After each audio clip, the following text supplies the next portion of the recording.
One shard makes you happy, and one shard makes you sad. And the ones Polarium give you don't give you anything at all.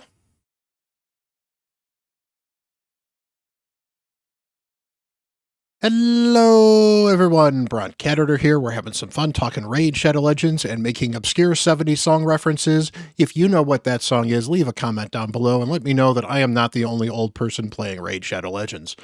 So, we are here to talk about Alice the Wanderer. She is a very fun and amazing login champion. So, most of you guys have had a chance to get her by now. And if you haven't, or you're just logging in, you're going to get a wonderful champion when you get her. She is actually really cool.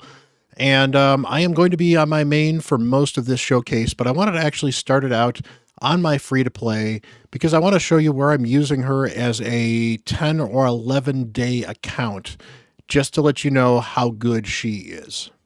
First of all, we've got her stats right here, and I've got myself removed in just a minute. That should put me back. And you can see here she's got okay accuracy. Her speed is kind of low, at least in my opinion, it's low. It's okay for an early game account because obviously over 100 is important. 150 is a good ballpark number for the very, very early game, but you really want to get her closer to about 180 or 200 if you can. But I've got her crit rate at 100%. Crit damage just happens to be whatever else I could grab around there. Okay attack. The defense and the HP and the stuff is not going to be super great. I've only got her 3-star ascended. She's going to be super, super good once you get that blessing. So for an early game account, I would not hesitate to 6-star Alice. If you don't 6-star her pretty quickly to right away when you get her, I would start 6-starring her when you get that blessing. Because with that blessing, you're going to get a ton of extra. Let's in fact go here quickly and grab a blessing here. That is going to give you 7,500-ish HP, plus another 750 attack, plus another 600 defense, plus another 1,000 HP, plus another 38 crit damage, plus 75 resistance and 75 accuracy. Now, some of those stats are almost as good as I currently have on my level 50 5-star Alice. So even at 5 stars, she will be very good for you for a while and will have really good stats. It'll be so much easier to build her the way you want to with a 5-star soul. But making her 6-star will amplify this even more because she will do a ton more damage. She'll get a lot more base stats as well, though she'll get more out of everything else. And she'll be able to get a 6-star mastery, which will be huge. But as far as where I use her, she is actually really good. First of all, as an aura lead early on because of that attack aura, that is great. And we'll go over her kit a little bit later, but I just kind of want to show you where I use her. And then she's got an A1 that can decrease the duration of buffs, which is very, very helpful against this boss, who will unfortunately cleanse themselves, which makes it rather annoying, but they will then put on a block debuffs for 2 turns. And for champions like Kale that I need to be able to land poisons on, or Ugo, I want the decreased defense and block buffs. Block buffs doesn't do it because she can cleanse, but getting her to use her A1 to remove the buff means that I can land all my debuffs significantly earlier, which helps an awful lot on this boss, particularly if I'm attacking it without heal reduction. Now, obviously, this is not something late game champ players are going to really worry about because these bosses are not designed to be super difficult late game, but for an early game account, Alice can be absolutely clutch right here with a triple hitter. Fire Knight is the other place where she has been super helpful because her A1 is a double hitter unless the boss has anything on cooldown, which becomes a triple hitter. And the boss having only one skill that's got a fairly long cooldown, at least early on, means that she is almost always triple hitting other than on the very first turn. But even a double hitter is very helpful when you have a limited selection of champions that you can use to attack this boss.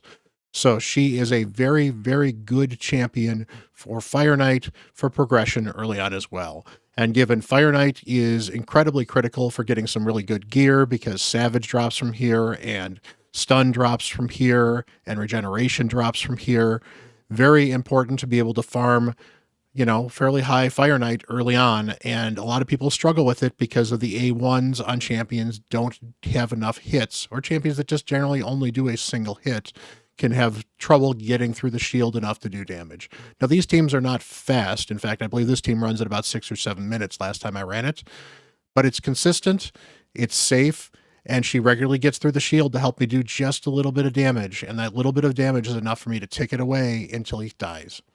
All right, so we are here on my main to talk about Alice. First of all, I haven't had a chance to look at her yet, and she looks absolutely amazing. I love the March hair on her back. That is awesome. I love the different stockings, some of the card theme that she's got here. Definitely has a bit of a dark fantasy vibe to her a little bit with the dark hair as opposed to the blonde hair. And in fact, if you actually have seen some of the raid trailers for it, her hair was blonde when she originally got trapped in Teleria with the queen. And I think it's in her lore that her hair turns black as she kind of becomes slightly corrupted and evil, but apparently not too much because she's part of the Sacred Order. So maybe she's just emo. I don't know. I still think they knocked this look out of the park. It is a very fun and interesting take on Alice that has a dark medieval vibe and a dark fantasy vibe to it, which definitely fits Raid.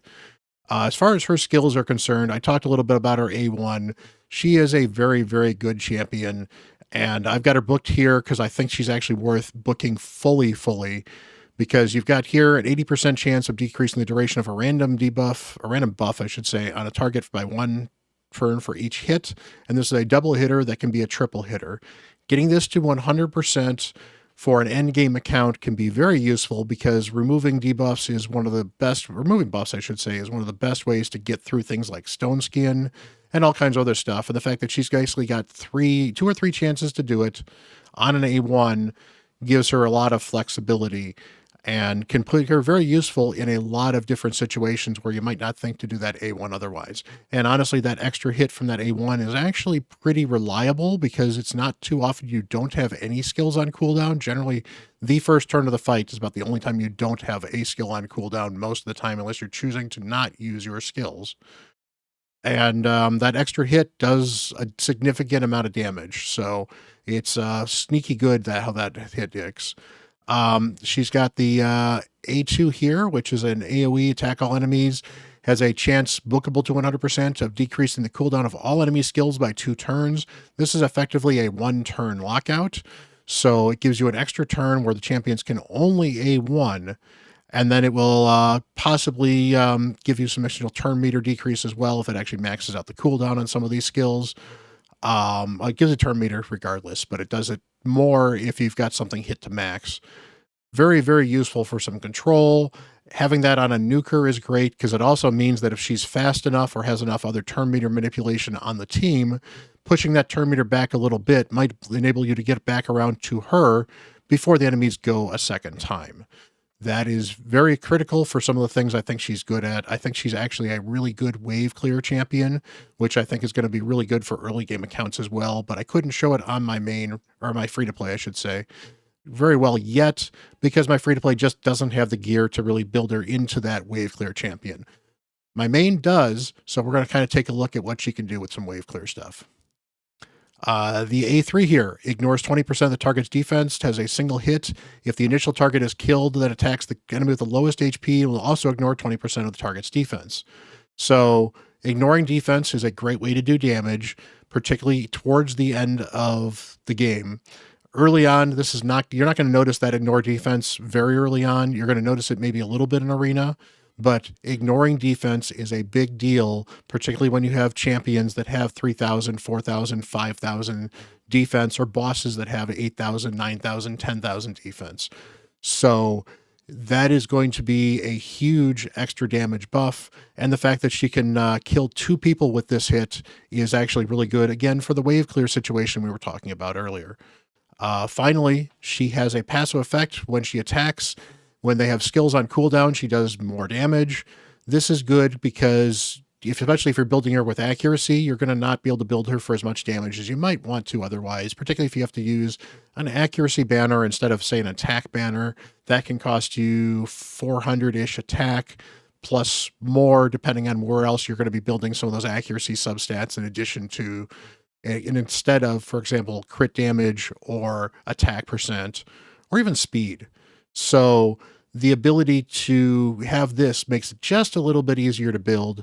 Now, endgame champ players are probably not going to notice this extra 3% that much, but for early game players, I think they are going to notice it because she's going to have to double, to triple, quadruple hit people before she actually gets a chance to kill them in some cases. So you're going to get that extra percent damage somewhat regularly. And that can be a pretty huge amount of extra damage depending on how long some of those cooldowns are. Finally, the active effect on this, which I think is one of the coolest things that this champion does, and I really underrated this before I was playing her on the free-to-play, resets the cooldown of one of this champion's skills each time they kill an enemy, occurs once per skill. So, if she leads off with this AoE, wipes the entire wave off, she has this skill back, which means she can then attack with it again. This also means that early on, you don't need to book her, because if she's killing something, she's getting either her A2 or her A3 back, and it's kind of random which one it is, but she's getting one of the two of them back, so you don't need the extra cooldowns. And if all you're using her for is initial damage and hoping some of this other stuff lands, you build her for as much damage as you can, you do that damage, and you might get a nice wave clear out of it. And if you don't get the initial cure wave clear, you'll have a second chance to go around and use that AoE attack, and eventually this will reset again. So this is on a 3-turn cooldown. So this gets reset, she uses it again, she uses this again, she uses her A1, she gets back to this, and by the time she gets back to this, she can use this, kill somebody, and then get it to reset again.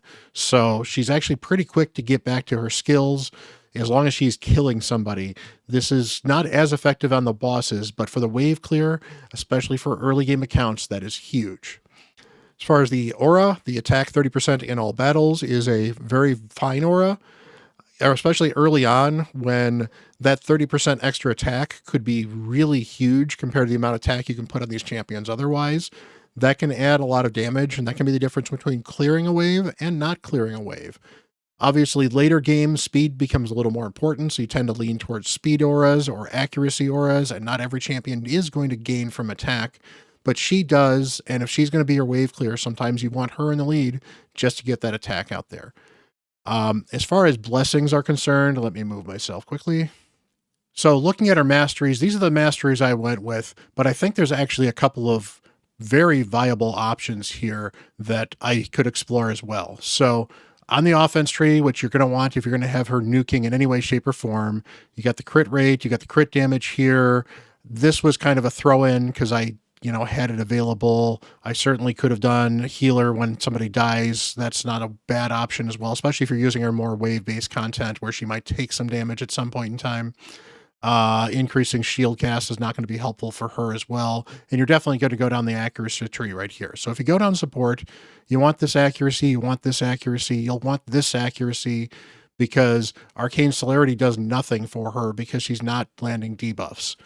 And then Laura Steele could be helpful for her. Honestly, the way I've got her built, Laura Steele isn't helping a lot, so you could certainly skip Laura Steele. If you're going to put her in Merciless gear, however, Laura Steele actually could have some pretty big value. Or if you're going to put her in a lot of pinpoint gear or precision gear, that type of stuff will help a ton as well. So you can certainly decide whether or not you want to go Laura Steele. It's not a bad mastery. It's the one I decided to go with because I thought I was going to have her in Merciless, and it ended up not working out. It still is not a waste of a mastery, so I don't think it's too bad here. Specifically, Evil Eye, not horrible for her as well. Give a little bit of turn meter decrease, especially if you're going to build her as a lockout champion anyway. But honestly, not the greatest thing because she gets her A2 or A3 back easily with her passive. She's not going to be A1ing as much as you might think. So Evil Eye is probably not that great for her. Master Hexer and Sniper are actually useless on her because at least once you get her fully booked, they're useless. If you don't have her booked, Sniper may actually be worth doing because she's got a 75% chance on a lot of her skills. This gets it to the 80 or 85% chance in a couple cases. So not too bad if you're progressing with her and you don't need to have another master you're looking for. I ended up with Spirit Haste just in case people die, or if she's campaign farming, Spirit Haste will speed her up, which can help in the campaign farming or for Minato farming as well. But if I decided I wasn't going to go down this accuracy tree because she has enough accuracy and some of these other ones don't do a lot, you could certainly go down the defense tree. You've got Defiant here and Improved Parry are good if you're going for AoE and you're going for Arena, because this is the crit damage one. So if you get hit with a crit, you take less damage. That's very good for Arena. versus going down this path here where you get extra defense and extra AoE damage reduction. This can be good if you're going to run her in a clan boss team, or if you're just doing the waves where you're worried about the AoE attacks killing her. That's another way to get some reduction in damage. This is a decent one because you can get debuffs removed if you take too much damage. Over here, Bloodthirst is okay. If they kill somebody, that's actually pretty good to heal her up as well. Another reason to maybe go down the defense tree. I really like Delayed Death. It's a really good one for any non-PvP. It actually is not bad in PvP as well, but for non-PvP, this adds up to 6% damage reduction, which is, damage reduction. That's good. Overall, Cycle of Revenge can be very good in PvP because that's got the turn meter boost when people get crit on your team. Not too bad. Retribution is not too bad as well. Same with Deterrence. As far as the offense tree is concerned, again, we're going to do this Deadly Precision. You want the crit damage here. Life Drinker is not bad if you're going to use her for wave clear and you want to keep her alive. If you're going for more PvP route, Whirlwind of Death is great because if she starts killing people, this is good for both PvP and PvE. This speeds her up a little bit as well.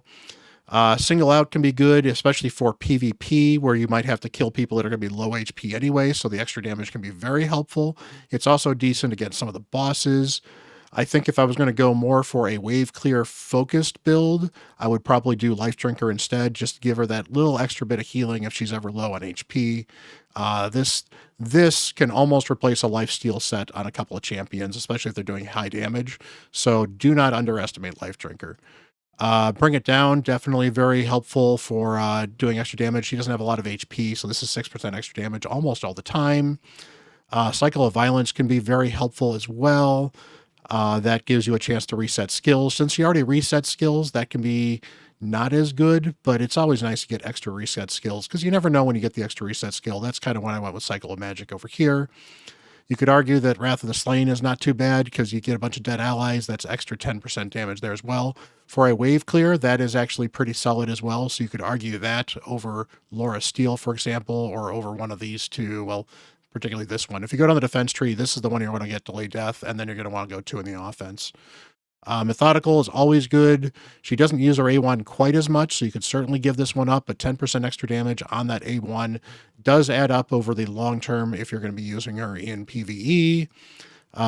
Extra damage when she kills somebody. If she ever takes a second turn, this is extra damage you will definitely appreciate. And then finally, ignoring defense is the name of the game in the end game, so Helm Smasher is definitely the way to go. If you're going to be building her for early game content, or you're not at a place where you're ignoring a lot of defense yet, then War Master is definitely the way to go. She does have a possible triple hitter on the A1, but it's only a possible triple hitter. It can be a double hitter, and the other two attacks are all single hitters. So Giant Slayer does not add a lot of extra value other than on her A1 sometimes, which means you're better off with War Master. As far as blessings are concerned, she's got a lot of options for her. So Lightning Cage is not bad if you're going to be buffing her a lot, but she doesn't actually do any buffs. Intimidating Presence is not bad if you're really leaning on that attack aura. That could be good. Early on, that extra aura could be good for whatever aura it is. And since you don't have a lot of champions, Intimidating Presence isn't the worst one to go with. But since you can actually get some epics with a similar one from Intimidating Presence, I don't think that's the great one to go early on. Phantom Touch is certainly an okay one, especially if you're struggling to get through the Fire Knight Shield. Especially once you get this at 5-star, you get a 75% chance of inflicting bonus damage. This is a whenever they hit a target. So it's actually a multiple hit thing, so it could process on multiple hits, I believe. I'm not 100% sure about that. But regardless, that counts as a hit for knocking down the shield of the Fire Knight, so that's a use for this as well. Cruelty is a very good one that helps overall. Obviously, you'd rather she just one-shot the waves, but if you're struggling for one-shotting the waves or you're using long-term bosses, Cruelty isn't the worst thing you could certainly do on an Alice. Temporal Chains, not great on a nuker. I don't think that's particularly good. Soul Reap is definitely an option, particularly for wave clear, because Soul Reap will possibly kill people that you wouldn't have killed otherwise, and it still does count as her killing them, so she'll get some of her skill resets out of it as well. And at the 5-star, you're going to have a 14% threshold, which is pretty huge for that HP to get that. Plus, you can get some True Fears possibly coming out there as well, so that is definitely helpful. I think the one that's probably the best general all around is Brimstone. At least for an early game account, getting Brimstone and using it on something like the clan boss can be absolutely huge because Brimstone adds a ton of damage. Basically, if you can get it on every turn that the clan boss takes a turn, it is adding 500,000 damage 2 out of every 3 turns total. So that's a lot of extra damage. I mean, over 12 rounds, that's 2 million damage. That is pretty big when you're talking early game clan boss. So Smite can be very good from that for Brimstone.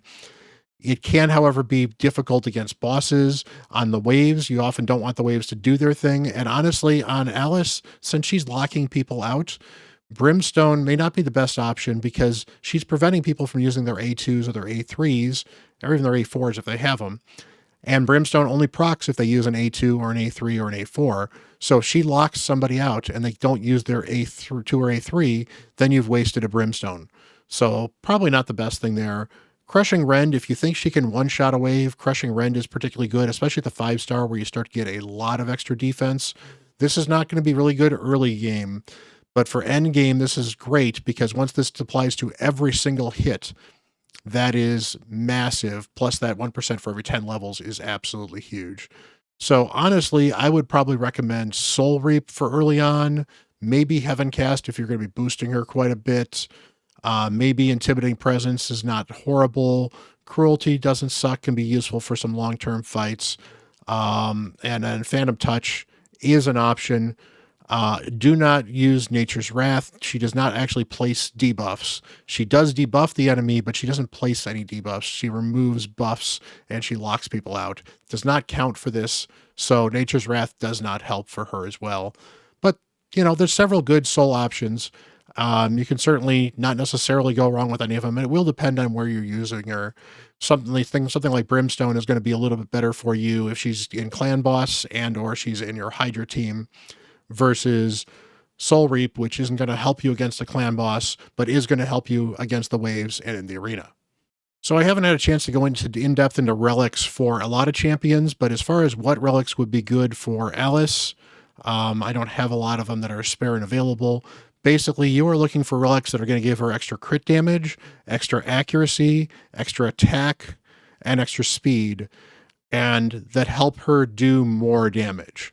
So some of these are not particularly great. This is I receive less damage when under debuffs. Doesn't suck. It's extra HP, but not really going to help me that much. This gives me extra attack, so this might be good to put her on her just to get that extra attack, or maybe with the gem might be worth something. But general, that's kind of what you're looking for with her. She doesn't actually place debuffs, so things that empower her based off of placing debuffs, not going to be very helpful. She's mostly a straight damage dealer as well as a lockout champion and a buff remover. So with that in mind, things that play into her kit are going to be the relics that are going to be good for her. As far as gearing is concerned, we are looking for accuracy, we are looking for maxed out crit rate and good crit damage, and you're looking for speed. You definitely would like the attack to be fairly high because you'd like her to do some decent amount of damage, but I'm at least building her as more of a lockout champion in this build here, and that's got 247 speed, 400 accuracy almost, 260 crit damage. Some of these stats may look a little bit low, but again, we're going to get a full soul for her, so her crit damage is going to be nearing 300. I don't have all of this gear ascended properly as well, so I could get another 20% crit damage from that. I could get some additional attack from an attack percent ascension as well. The attack is a little low in my opinion, but again, I wanted to make sure that I could have her lock people out because I think that's where her strength is going to be. And honestly, I kind of wanted to see where she was going to be in a build that's decent, but not absolutely amazing on my account. So she's got good gear. Because I've got her as a damage dealer, I've got her in Savage. Certainly anything else that ignores defense is going to be good. Lethal would be good. Oh, I guess this is Lethal, not Savage. Duh. But Cruelty certainly wouldn't be bad on her. She needs the accuracy, so things like Perception and Pinpoint can be very good on her. You're not going to get a lot out of protection gear from her other than the additional speed, so Protection's probably not a particularly good build. If you're building her more for an accuracy and a lockout, you could certainly build her into something like a Reflex. Hello.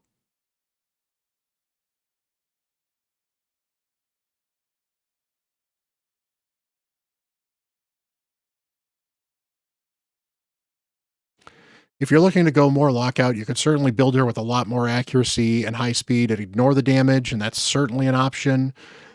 Keep in mind you cannot lock out mythicals entirely, so if you do a lockout on the skill, the mythicals can transform if the transform is off cooldown. The lockout does not affect the mythical transform skill, so that is something to be wary of. But yeah, you could certainly go full perception there. I did try to actually get her in Merciless, and with the Merciless, I felt she was way too slow for a demonstration. So I ended up here in the Savage instead. But Merciless is very good for her. Slayer is functional on her because she does have the AoE. But since she has only one AoE and two other single target attacks, Slayer is not the best option for her. But again, that kicks her turn meter up quite a bit and can help her with some damage and ignore defense as well. So it's not the worst thing if you have some Slayer on her as well. Again, looking for maxing that crit rate, tons of crit damage, good accuracy, and good speed. With this, let's go build some teams. I want to show you doing some farming quickly, and then we'll talk about some teams in Arena, and maybe even a few other places you might want to use her. All right, so we're here on Nightmare Campaign on 12.6, because that is what you farm if you're farming Nightmare, not 12.3, because 12.3 can be problematic for some of the champions, whereas 12.6 seems to be much better, and you're earning a bunch of extra XP on 12.6 versus 12.3, in Nightmare specifically at least. So she should be able to actually farm this particularly well. Let's get this started. The good news is she's fairly safe because she should lock people out as well. So see, she got two of them and locked them out and then killed two more people, reset a skill, got her AoE back. And she's fast enough that she's getting a couple of extra turns here, and it's getting a little dicey, but she should have her multi-kill there and the AoE there. She locked everyone out and didn't quite make it. So again, mine doesn't have a soul, so my stats were not quite good enough to farm Nightmare, but you saw that she got one small hit away from being able to clear Nightmare just without that soul. So you throw a soul on her, she'll be doing more damage, she might be one-shotting some stuff, and she's clearly going to be able to do Nightmare Stage 6. But she also managed to do it almost entirely in 22 seconds, which is actually a fairly fast farm for Nightmare. So I think she should be a very viable Nightmare campaign farmer, but that also means that she'll be perfectly fine farming anywhere else in campaign. And you saw how fast she did it on Nightmare campaign, so she'll be really fast on Brutal campaign, where she should AoE one-shot, AoE one-shot, and be able to clean up the last wave pretty easily. Minotaur is another good place where wave clear can be very helpful. I've been using Thor here as well. I've been using Thor as my campaign farmer for quite a long time as well. And Thor does a great job. Thor can do this in 12 to 15 seconds, maybe a little longer, depending on the other champion with. Alice is not going to be quite as fast because she only has one AoE, even though she gets it back fairly regularly. Thor is also pretty jacked. And again, my Thor actually has a 5-star blessing when I showed him off, versus Alice here doesn't have any blessing at all. Once she gets that 5-star blessing, it'll certainly speed this up just a little bit because she'll do a few more bits of damage when she gets the boss. But we go through this here. She one-shots the waves pretty easy. Boom, didn't quite kill that one. Now she got it. Clears the second wave. And then, kills one of them pretty easy. Gets that AoE off. You don't really lock out these bosses as well. But even that A1 hitting really, really hard.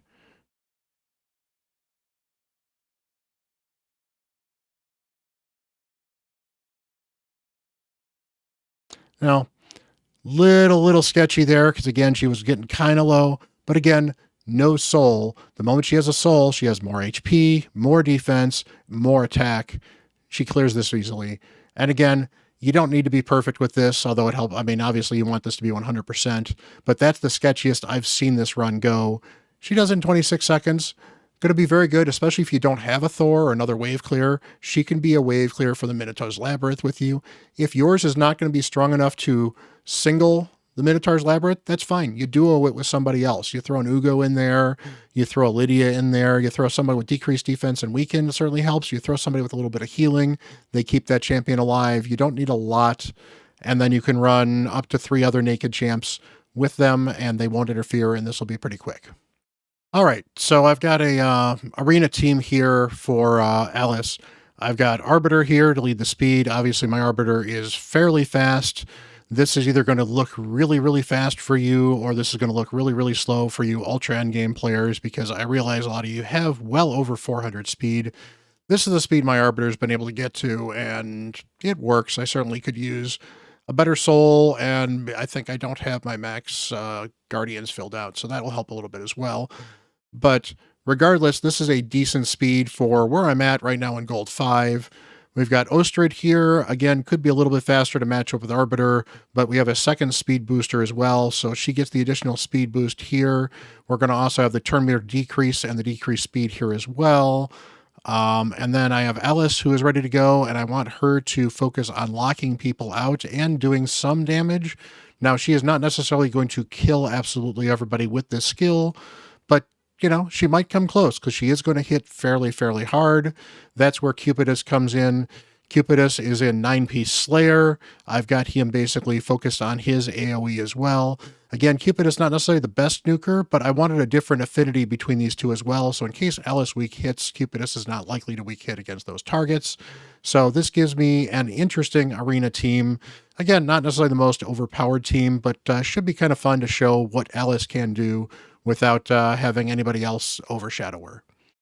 So let's go find a team to fight and go into the arena. All right, this team with their team power feels like they probably don't have some stone skin. This team would struggle against that. They should hopefully be able to lock them out anyway if they do have stone skin, particularly in that Georgid. And hopefully we are faster them. So let's go in and take a look. So we've got Arbiter doing her thing. Ostrid does her thing. Get that decreased speed out there as well. Alice, boom, gets almost everybody. Cupidus finishes the job. That is exactly what I was looking forward to, and I think that should be a pretty good team for a lot of people. Early on, you're going to have Alice and Kale necessarily. You might even have a Monkey King on your team as well, and so maybe you have room for a third nuker with the Monkey. I don't know. But certainly having Alice and Kale on the same team will be very helpful for you early on, especially if you don't have decreased defense, because this team didn't need decreased defense. It was able to just out-nuke everybody. Okay, so here's another one here. This time we've got a UDK. The hope with this is to lock everybody out, including that UDK, hopefully then kill everybody other than the UDK, and then this team should just be able to beat on the UDK until he dies. So let's give this a go and see how that works. Yep, UDK is the only one in stone skin. Get this drop speed, lock everybody out. Alice is doing enough damage to almost kill everybody. And of course, Cupidus actually gets burns out, which is very nice. Just got to keep the Monkey King down, which is definitely going to be a little annoying. But again, I didn't even think about that. But with the burns, the stone skin's not as much of an issue. So this team can deal with stone skin a little better than I expected. So, hey, look at that. Team works pretty well. That's kind of how I would use an Alice. Having her as a preemptive nuker / lockout, and then you have a follow-up nuker behind her. This is not to say that she is not enough damage to be your soul nuker. As you saw, she was almost getting everybody out there, and I don't have a soul on her right now for the build that I've got on her. Once she gets that soul, she should be one-shotting everybody on these waves here as well. Will be absolutely amazing. But with the lockout, and especially for early game, I think using her as a lockout and having her faster than your main damage dealer, and using her as a secondary damage dealer will be good. And a secondary damage dealer in Arena can still be enough damage to help you on wave clear against Doom Tower waves, against all kinds of other things. In fact, I should shout out that Alice is the only reason I am as far in Doom Tower as I am on my free-to-play, because Alice's lockout ability was able to lock out a couple of champions I was struggling to get past, so I could actually get past one of the very early stages of Doom Tower and get all the way up to Doom Tower 30. So that is Alice in a nutshell. Appreciate you guys hopping with me in this rabbit hole of a guide. It has definitely been fun exploring her both on my main account as well as on the free-to-play account. She is a very good champion for early game players, but do not sleep on her in the late game. I think she's actually going to be very good, and I think using her as a secondary nuker that goes before your primary nuker is going to be a good way to build teams, especially if you are struggling to kill people, you need to deal with the lockout, or you're even struggling with things like Stone Skin, because the ability to lock everybody out through Stone Skin, which her A2 can do, is going to be very valuable if you're struggling to get through the Stone Skin or you need to wait for it to come off for some other way as well. So hopefully you found this particularly valuable. I appreciate you guys hanging around. Hit that like button and hit that subscribe button. Let me know what you think of Alice, whether or not you're going to be using her, and let me know what you think of these guides. I definitely appreciate all the feedback. I do take it to heart. Much love, everyone. Take care, and until the next video, I'm Bront CatHerder.